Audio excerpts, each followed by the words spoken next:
Hello दोस्तों, आज बात करेंगे TDS on purchase of goods या TCS on sales of goods के बारे में। दोस्तों, ये दोनों सेक्शन एक साथ अप्लाई नहीं होगा क्योंकि कुछ इसके एक्सेप्शंस हैं जो कि आज मैं आपको इस वीडियो के अंदर बताऊंगा। केस स्टडी लेके आया हूँ कि कब कब ये section TDS on purchase of goods का या TCS on sales of goods का एप्लीकेबल होगा। तो केस स्टडी के थ्रू समझेंगे। तो दोस्तों, इसको समझने के लिए बने रहे मेरे साथ वीडियो के एंड तक। दोस्तों, आपको इसके एक्सेप्शन समझने से पहले आपको दोनों सेक्शन के बेसिक मीनिंग को समझना होगा। तो section 194Q TDS on purchase of goods क्या है, पहले ये डिस्कस करते हैं, फिर TCS on sales of goods को भी डिस्कस करेंगे।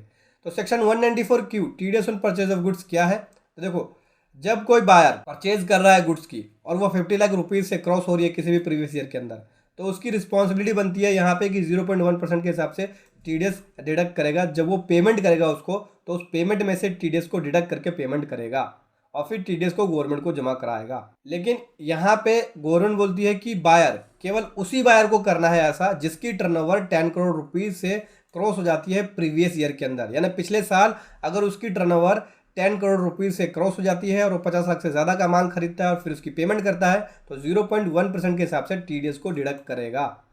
और अगर पैन अवेलेबल नहीं है तो 5% का टीडीएस डिडक्ट करेगा सेक्शन 206AA के हिसाब से।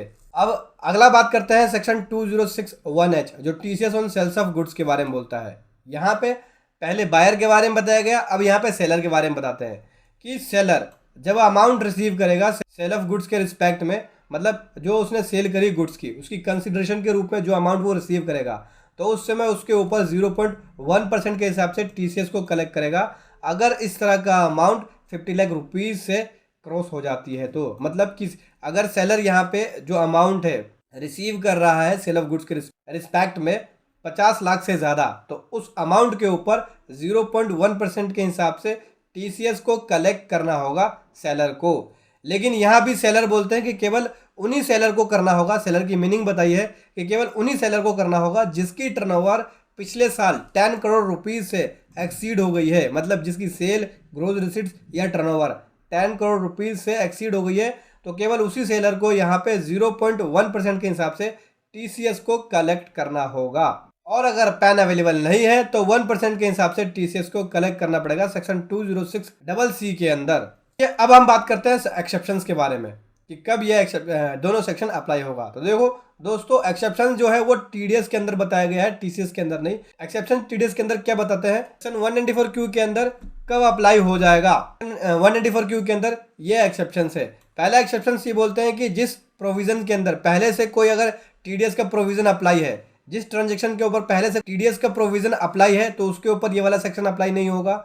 और जहां पे सेक्शन 206 अप्लाई है उन ट्रांजेक्शन को छोड़ के, और उन ट्रांजेक्शन को छोड़ के जिसके ऊपर 206C अप्लाई है, उन ट्रांजेक्शन्स के अलावा जिसके ऊपर 206C का 1H अप्लाई है, तो उनके ऊपर section TDS on purchase of goods यानी सेक्शन 194Q अप्लाई नहीं होगा। तो चलिए मैं आपको एग्जाम्पल के थ्रू समझाता हूँ और केस स्टडी के थ्रू समझाता हूँ। तो दोस्तों, सबसे पहला है case study number 1, applicability of section 194Q with example. समझते हैं कि कब सेक्शन 194Q अप्लाई हो जाएगा। देखो, मान लीजिए कि यहाँ पे सेलर की टर्नओवर 9 करोड़ है और बायर की टर्नओवर 15 करोड़ है, ठीक है। और यहाँ पे रिसीट्स की जा रही है या पेमेंट की जा रही है सेल ऑफ गुड्स की, परचेज ऑफ गुड्स की प्रीवियस ईयर के अंदर, और 50 लाख रुपीज़ से अमाउंट क्रॉस हो गया। तो टैक्सीबिलिटी की बात करें तो देखो, बायर की टर्नओवर 15 करोड़ से ज़्यादा है, सेलर की टर्नओवर 9 करोड़ है। तो जब बायर की टर्नओवर जो है वो 10 करोड़ रुपीज़ से क्रॉस हो गई, ठीक है। अब यहाँ पे जो टैक्सेबल अमाउंट क्या है, 50 लाख की एग्जेम्पशन है दोनों ही सेक्शन में। तो 55 लाख में से 50 लाख लेस कर देंगे, यानी 5 लाख के ऊपर लगना है अमाउंट। अब कौन सा सेक्शन अप्लाई होगा, सेक्शन दोनों सेक्शन में से ये वाला अप्लाई होगा, टीडीएस अंडर सेक्शन 194Q 0.1% निकालेंगे 5 लाख के ऊपर। सेक्शन 206 अप्लाई नहीं होगा क्योंकि सेलर की टर्नओवर 10 करोड़ से कम है। और अगर पैन अवेलेबल नहीं है तो उस केस में 5% का टीडीएस डिडक्ट करना होगा। यानी यहाँ पे जो सेक्शन अप्लाई हो रहा है टीडीएस का अप्लाई हो रहा है क्योंकि बायर की टर्नओवर 10 करोड़ से ज़्यादा है। अगर सेलर की टर्नओवर 10 करोड़ से ज़्यादा होता तो टीसीएस अप्लाई हो जाता। चलिए दूसरे केस स्टडी के थ्रू समझते हैं। ये मानिए केस स्टडी सेकंड है। यहाँ पे सेलर की टर्नओवर 15 करोड़ है और बायर की टर्नओवर 9 करोड़ है, और यहाँ पे रिसीट्स या पेमेंट या सेल किया जा रहा है गुड्स का या परचेज किया जा रहा है प्रीवियस ईयर के अंदर, जहाँ पे 50 लाख रुपीज़ से अमाउंट क्रॉस हो रही है, ठीक है। तो यहाँ पे जो बायर की टर्नओवर है वो 10 करोड़ से कम है, लेकिन सेलर की टर्नओवर मोर देन 10 करोड़ है। इस केस में जो एग्जेम्पशन है 55 लाख में से 50 लाख लेस करके 5 लाख के ऊपर जो अमाउंट है वो लगना है, यानी टैक्सेबल अमाउंट 5 लाख रुपीज़ है। अब सेक्शन टीडीएस वाला अप्लाई नहीं होगा 194 क्यों? क्योंकि बायर की टर्नओवर कम है और सेलर की टर्नओवर ज़्यादा है, तो उस केस में टीसीएस अप्लाई हो जाएगा। सेक्शन 206 का 1H 0.1% 5 लाख के ऊपर कलेक्ट करना होगा। अगर बायर की टर्नओवर ज़्यादा होती तब टीडीएस एप्लीकेबल होता, टीसीएस एप्लीकेबल नहीं होता। और दोनों की टर्नओवर ज़्यादा होती तो उस केस में हमें टीडीएस को एप्लीकेबल करना होता। वो मैं आपको अगले केस स्टडी में बताऊंगा। उससे पहले बता दूं, अगर यहाँ पे पैन अवेलेबल नहीं है तो 1% का टीसीएस लगेगा सेक्शन 206CC के अंदर। चलिए बढ़ते हैं तीसरे केस स्टडी की तरफ। तीसरे केस स्टडी में मानते हैं कि दोनों की टर्नओवर 10 करोड़ रुपए से क्रॉस हो गई, सेलर की टर्नओवर भी 15 हो गई और बायर की भी 15 हो गई, यानी दोनों की टर्नओवर 10 करोड़ रुपए से क्रॉस हो गई। और यहाँ पे रिसीट्स या पेमेंट या सेल ऑफ गुड्स या परचेज ऑफ गुड्स हो रहा है, जहाँ पे अमाउंट जो है 50 लाख रुपीज़ से क्रॉस हो रही है, यानी 55 लाख का अमाउंट है। अब यहाँ पे दोनों की टर्नओवर 10 करोड़ से ज़्यादा है, सेलर की भी और बायर की भी। अमाउंट टैक्सेबल क्या होगा? 55 में से 50 लाख करके 5 का अमाउंट होगा टैक्सेबल, जिसके ऊपर टैक्स लगना है। अब इसके ऊपर टीडीएस लगेगा या टीसीएस, समझिए। यहाँ पे टीडीएस लगेगा सेक्शन 194 क्यू का 0.1% 5 लाख के ऊपर।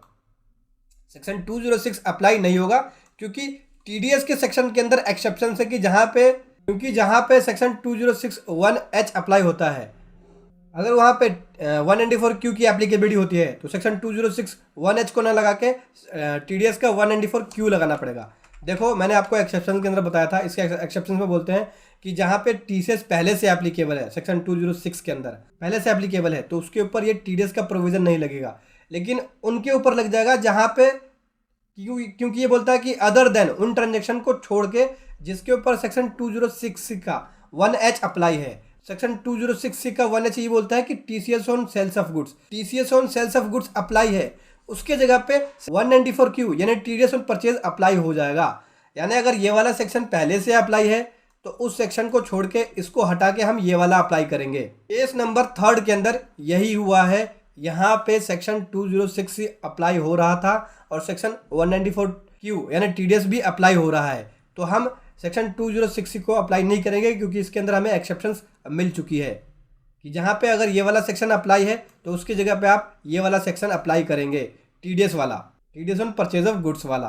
और अगर यहाँ पे पैन अवेलेबल नहीं है तो उस केस में 5% का टीडीएस डिडक्ट होगा 206AA के अंदर। तो समझ गए दोस्तों एग्जाम्पशन। आई होप आपको समझ में आ गया होगा इस एग्जाम्पल के थ्रू, जिसके अंदर मैंने आपको बताया कि कौन से केस के अंदर टीडीएस या टीसीएस अप्लाई होगा। अगर दोनों सेक्शन अप्लाई होते हैं, टीडीएस का भी या टीसीएस का भी, तो उस केस में आपको टीडीएस का एप्लीकेबल करना है। बायर की टर्नओवर 10 करोड़ से ज़्यादा है तो उस केस में टीडीएस वाला अप्लाई होगा। अगर सेलर की टर्नओवर 10 करोड़ से ज़्यादा है तो टीसीएस अप्लाई होगा। दोनों की टर्नओवर ज़्यादा है तो उस केस में केवल टीडीएस एप्लीकेबल होगा। बस सिंपल सी बात है, इसको ध्यान रखना है। 3 बातें फिर से रिपीट कर रहा हूँ। बायर की टर्नओवर 10 करोड़ से ज़्यादा है तो टीडीएस एप्लीकेबल करेंगे, सेलर की टर्नओवर 10 करोड़ से ज़्यादा है तो टीसीएस एप्लीकेबल करेंगे, और दोनों की टर्नओवर 10 करोड़ से ज़्यादा है तो उस केस में टीडीएस एप्लीकेबल करेंगे, क्योंकि यहाँ पे टीडीएस के अंदर एग्जेम्पशंस दी हुई है। वीडियो कैसी लगी ज़रूर बताएं। Thank you so much. जय हिंद, वंदे मातरम।